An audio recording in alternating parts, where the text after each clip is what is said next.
All right, I'll go to attacks. I'm gonna swing at... You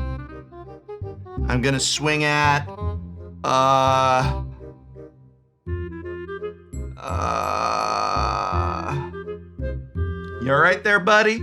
Yeah, I'm fine. I just don't know who to attack. Isn't it obvious? Look at his board. Don't look at me. I'm not the threat. He's clearly the threat. Can I just roll a die to figure out who to attack? No. All right, I'm just rolling the die. I'm attacking the professor.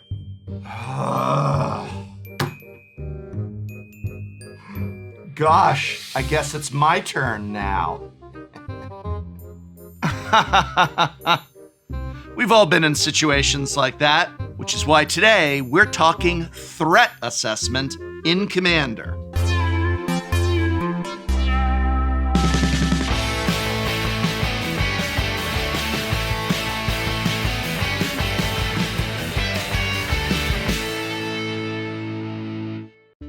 In Commander, threat assessment is a skill that many Magic the Gathering players struggle with. I myself realized this all too clearly after starting my own Commander gameplay series. Whether it's due to the anxiety of taking action in direct opposition to another player, or it's simply because you aren't sure what makes someone a threat at the table, poor threat assessment inevitably leads to the same. The player who is the threat becomes the winner of the game. Doesn't have to be that way though. Threat assessment is a skill that you can improve upon. Doing so is not only important, it actually makes the game more fun for everyone involved. In this video, I'll cover the importance of threat assessment, how to do it properly, and what to do next once you've succeeded in interfering with the threat's development. Thus, without further ado, let's talk about threats, baby. Let's talk about you not targeting me.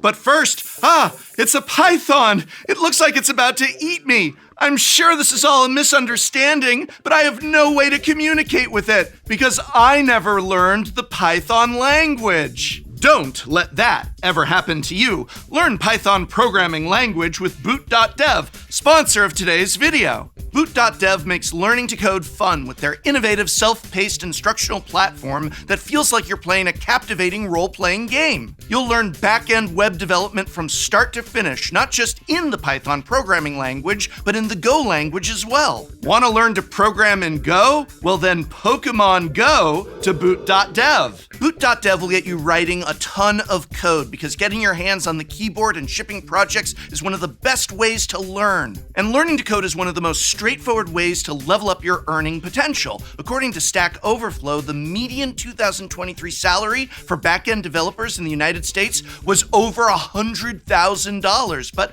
that said, Boot.dev doesn't believe that learning to code is some get-rich-quick scheme. They believe in going deep and taking the time on the fundamentals so that you are as prepared as you can be for your job search. What's more, they know not everyone has the means to pay for membership. That's why all of their content, all of it, is free to read and watch in guest mode. Free! A paid membership unlocks interactivity in the game that goes along with it. And if you find that the platform isn't helping you as much as you'd hoped, well, Boot.dev offers a 30-day, no questions asked refund policy. So just click the link in this video's description box and use my code Tolarian to get 25% off of your first payment for Boot.dev. That's 25% off of your first month and even your first year, depending on the subscription that you choose. Thank you, Boot.dev, for sponsoring this video. Step 1. Identifying the threat.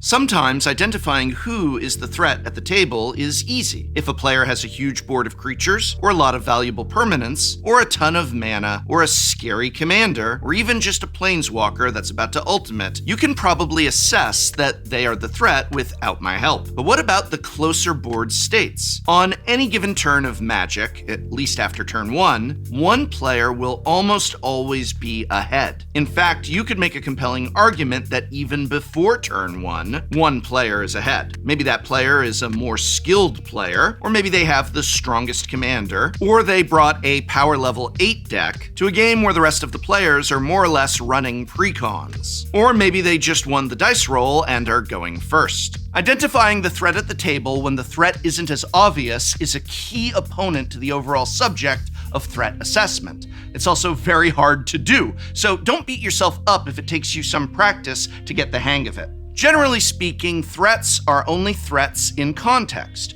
One player's board might be the most threatening one at the table in one game of Commander, while virtually that exact same board might be in third place in a different game of Commander at a different Commander table. The nice thing about threats is that they're usually face up.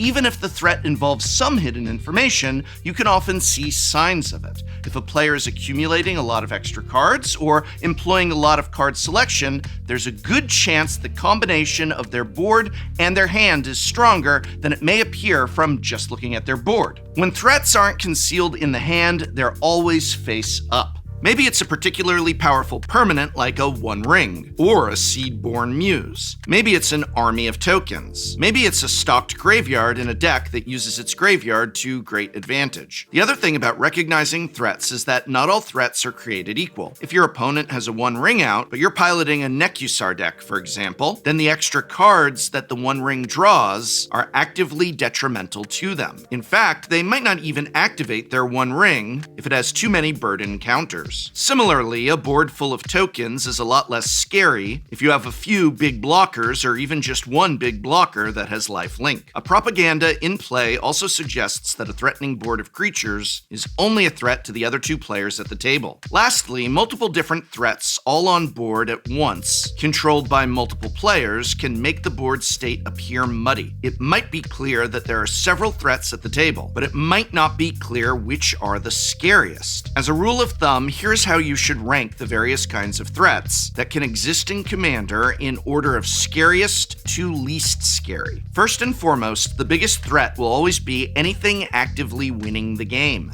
That's followed by a powerful mana engine, like a Seedborn Muse or a Nyxborn Ancient. After that, it's a powerful card draw engine, like the One Ring or Rhystic Study. Next would be a very powerful commander, like Voha or Send Triplets. After that, the biggest threat would be a partially assembled combo, followed by a method for repeatedly interacting with the board, such as a Spine of Ishsa that a player can loop.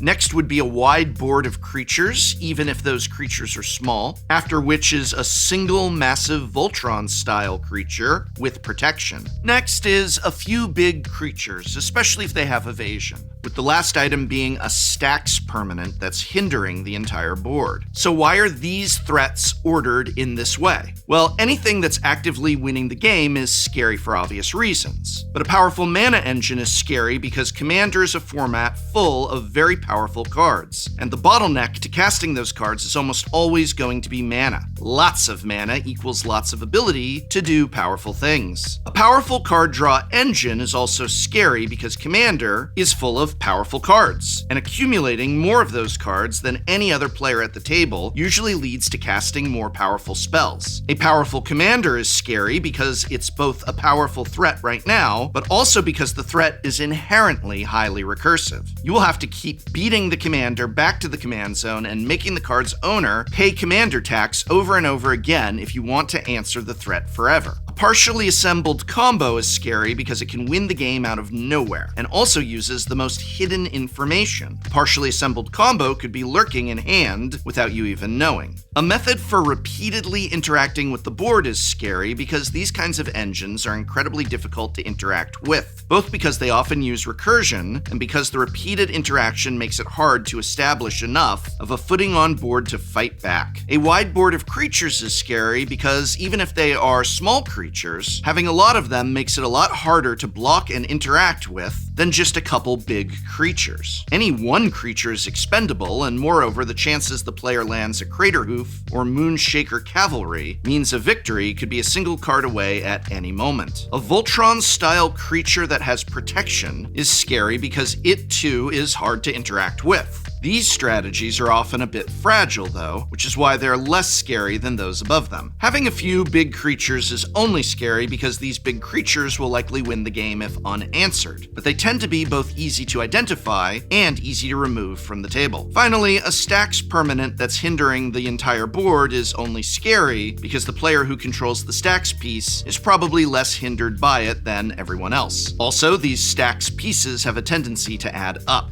Any one of these threat categories categories can be the scariest thing at a given table, but the higher a category is on this list, the more likely it is that a threat that falls into that category will be interaction priority number 1.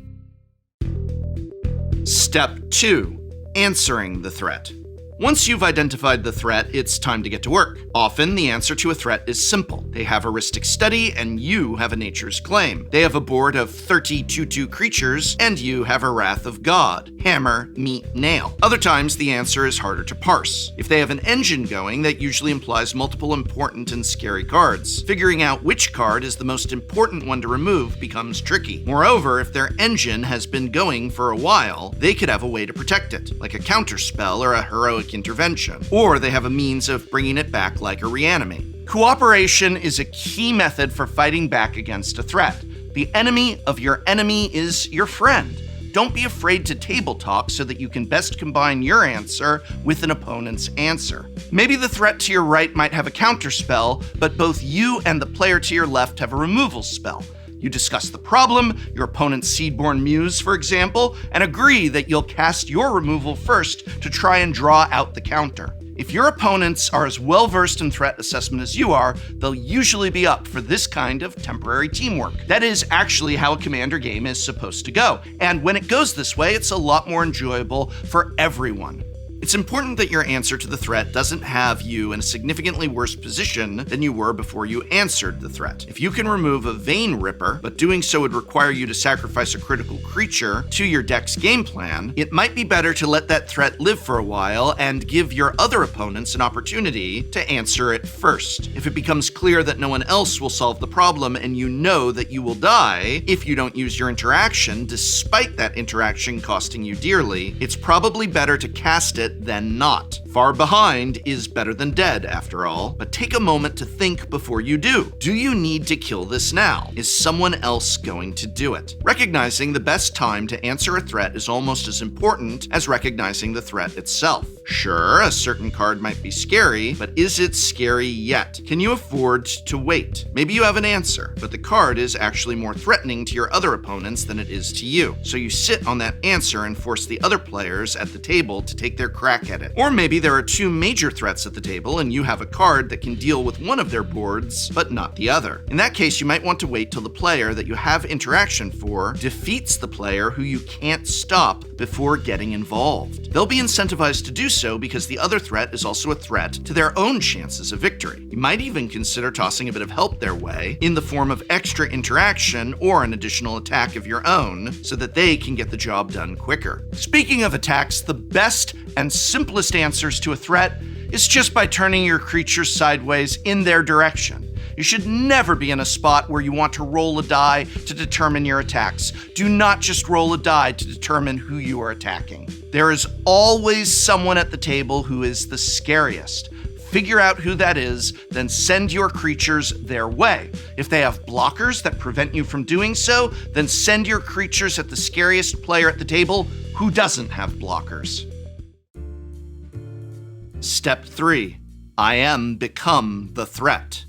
If you perform proper threat assessment consistently and get better at answering the threat when you do, you'll suddenly find yourself operating in new territory, being the threat yourself. Sure, sometimes you'll stumble into being a threat without getting good at assessing when others are threats, but it'll happen a lot more often once you learn to interfere with other threats' attempts to leverage superior board position into victory. When this does happen, you're going to need to know how to leverage your threatening position for the win. For starters, keep a low profile as best you can. No need to provoke another player into attacking you if they weren't already planning to. I will admit, this is one of the many areas I struggle with. Showboating might be fun, and it is, but it's also detrimental to actually getting to pull off whatever it is your deck wants to do. Generally speaking, try to make the minimum actions you can take to secure your own victory, at least until you've recognized that you've reached the tipping point and nothing your opponents can do will stop you. Think about what actions need to take place in order for you to win and what other players are doing to create obstacles to that path. Take notice of the players who are positioning themselves in your path to victory and the cards that they are using looking to do so. Mentally rank those cards in order of most significant to least significant. Are there any you absolutely must answer as soon as possible? Are there any that are annoying but ultimately not as big a deal? Once you've identified your obstacles, take stock of your own board and the cards in your hand. Do you already have the means to clear the obstacles? If you don't, then are there cards in your deck that can remove those obstacles if you draw them? If not, are there unconventional means at your disposal to circumvent the obstacle? Maybe the obstacle is making things difficult for you, but is it actually impossible to get where you want to go, or will it just require extra work? You may notice that this process is similar to the process by which you would assess and deal with a threat. In fact, it's basically the exact same thing. A player winning also prevents you from winning. So a player threatening to win is no different than a player threatening to prevent you from winning. The need for threat assessment doesn't disappear when you become the threat. Even beyond threats to your victory, the nature of a free-for-all game means there might be another threat at the table in addition to you. If there is, make sure you identify the threat to the other players who might not have noticed, or might be focused on the threat you pose. Don't get so tunnel-visioned on your own path to victory that you miss another player who's not only close to victory in their own right, but possibly even closer than you are. All methods of identifying and answering a threat that I've already covered still apply here, but there's also another answer at your disposal. You can just win the game yourself before they do. Ask yourself whether you are better served by racing the other threat to victory rather than by hampering your own path to victory by attempting to slow them down. If it costs you nothing or next to nothing to interfere with their plans, then you should absolutely do so. But if the cost is great or their engine is too difficult to break up, you're better off shifting into an all-out sprint for the finish line. Remember, as they say on Commander at Home, only one may stand. No, sorry, that's what MTG Mudsta says. My mistake. Proper threat assessment done right makes for a more exciting game of Commander. Getting better takes intention and practice, but the tools to do so are at your disposal. And I hope very much that this lesson has been a useful tool to you in that sense. If you would like more lessons of this nature, please be sure to watch our guides to playing aggro and control decks in Commander. Even if you don't have an aggro or control deck, you're likely going to go up against one, and these videos can serve as a tool to help you become better at playing against them or with them. So check them out here or linked in this video's description. And remember, if you are looking to learn how to code in Python and Go programming languages, one of the best ways to do so is by going to boot.dev, where they make learning programming into a game. Just like playing one of your video games where you have everything memorized, you go on over to boot.dev and you are going to learn programming the fun and easy way. And best of all of their content is free to read and watch in guest mode. A paid membership unlocks interactivity and the game that goes along with it. And if you find that the platform isn't helping you as much as you'd hoped, well, boot.dev offers a 30-day no questions asked refund policy. So just click the link in this video's description box and use my code Tolarian to get 25% off your first payment for boot.dev. That's 25% off of your first month or even your first year, depending on the subscription you choose. Thank you, boot.dev, for sponsoring this video.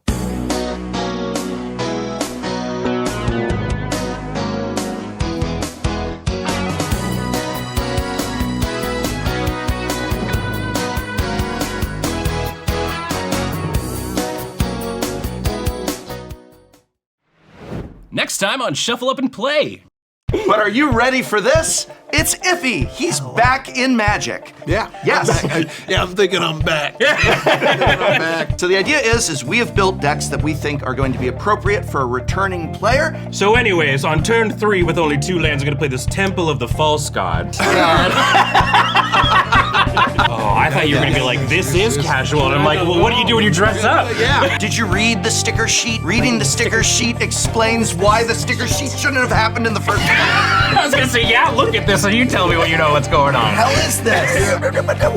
Not in Commander, and if you want to take it from me, I'll mud wrestle Josh Lee Kwai in Vegas for it.